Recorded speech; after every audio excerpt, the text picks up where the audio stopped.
You are listening to Despair by Michael Brockbank, Episode 8, Chapter 2. The rain was dense, but the light from the run-down manor illuminated the landscape like a beacon from a lighthouse overwatching an ocean. The two-story structure had long been abandoned, save for the unknown resident using a lantern to light their path. A large portion of the roof had caved into the second story long ago. Many of the windows have either met their fate from weather or vandalistic children with sharp eyes and bloodstones. Jordan knelt close to a tree trunk just a few yards away from the dilapidated monstrosity. His long dark hair clung tight to his leathers as the rain relentlessly continued.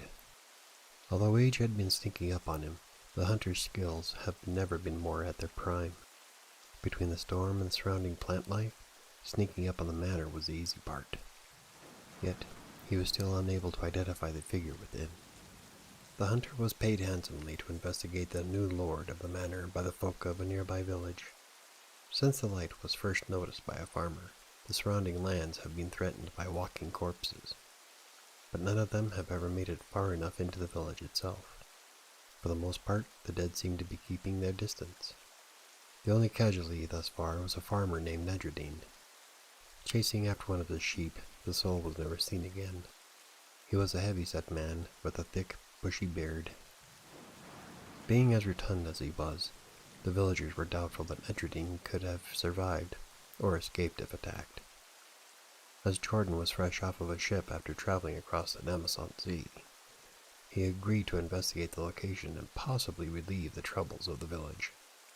He was a wanderer and well paid for his skill set. From hunting creatures of the dark to making a few coin from meat and pelts, Jordan felt most comfortable in nature, and hunting the undead was his specialty. As lightning streaked across the sky, the glint of light reflected from the two hand axes strapped to either side of his hips. They were made of silver and proved to be quite effective against many of the dead creatures he's confronted before. After all, he was a hunter, and this is what he hunted. With a passionate hatred, he vanquished the dead anywhere they thrived. In some instances, he hunted them down without taking payment for the sheer thrill of the hunt. And he was very good at what he did. What Jordan found confusing was how his entire trek resulted in not a single sighting of the dead. From what the villagers told him, the hunter was expecting an army. He did find a great number of tracks leading to and fro, and so many that it was next to impossible to tell which direction any one figure was traveling. However, he hadn't laid eyes on a single corpse since heading into the forest. Jordan knew that some dead have an aversion to water, but from the descriptions he received in the village, this was not that kind of a hunt. Trying to peer into the windows, Jordan made his way from one tree to another. Water quickly pooled into his footsteps as he made his way across the soft ground. The light from within the manor continued to change locations, as if someone was looking for something in particular. It didn't stay stationary for longer than a couple of minutes. Unfortunately, Jordan couldn't get a good look as to who was holding the lantern. As he neared the structure, the stout smell of mold and decay became apparent. He made his way to the last trees before the manor and crouched down. Retrieving one of the hand axes from his waist, Jordan smelled the air, trying to get a sense from which direction the scent had come. The odor seemed to permeate throughout the entire area. With how strong the rain was coming down and the foul stench in the air, he must have been close to something dangerous. Glancing around the landscape, and focusing his hearing to pick up more than raindrops, the hunter could see nothing of interest. But something was gnawing at him to be cautious. Of all the battles he's fought, what would be a pitiful end was to meet his demise standing outside of a manor in some unknown forest before even laying eyes on the prey he was paid to find. Jordan stood by the tree, awaiting the next flicker of lightning.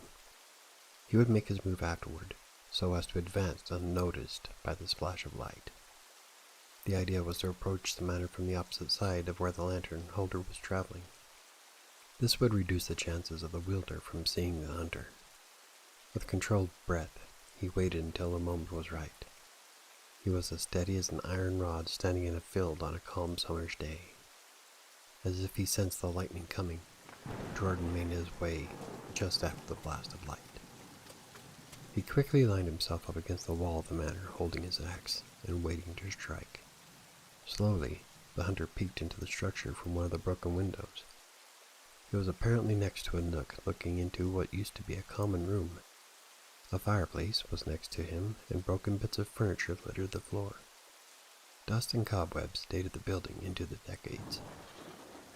The figure with the lantern was across the grand room, on the other side within what appeared to be some kind of kitchen. Jordan could see a long table, a few knives hanging on the wall, a pantry alcove, and part of a large dust-covered pot. The rest of the room was hidden behind the kitchen's walls. Jordan watched as the reflections of the kitchen clued him that the wielder was moving about. It was curious to him that anyone would want to prepare a meal in such disarray. Then he saw it. Slowly walking from the kitchen was a skeleton. Any clothing it had worn in a past life had long fell off its body. But this was no ordinary collection of bones. It held a book up to its face as if it were reading the pages. Without eyes, how would it be able to read? Jordan was swept with confusion. Not only did it appear to read, but its jaw seemed to move up and down as if it were speaking. Who was it speaking to? There was no one else in the room. The skeleton also walked with a sense of grace unlike any dead the hunter had ever seen. In fact, it appeared more alive than most of the self-aware creatures Jordan has put down in the past. It was even flipping through the pages of the book. As the bone figure made its way into the common room, Jordan slowly crouched down away from the window. Could it be talking to itself? Without a throat, how would it speak? The idea of a skeleton was nothing new to Jordan. He's seen many. However, it didn't make much sense. Usually, these types of dead are lesser creatures to something more powerful. Yet this one seemed to mind its own business while apparently enjoying an old book. Without warning, the hunter heard the snapping of the stick nearby. Judging by how hard the rain was pouring and the loudness of the snap, it must have been incredibly close. Turning to face the intruder, he finally found his quarry. A decomposing man was slowly walking towards the hunter. It looked like it used to be an overweight fellow with remnants of a bushy beard. "Nedradine, I assume," Jordan whispered with a smile. He took a few steps towards the intruder while removing the second axe from his waist. However, his battle-ready charge slowed as he saw the walking corpse wasn't alone.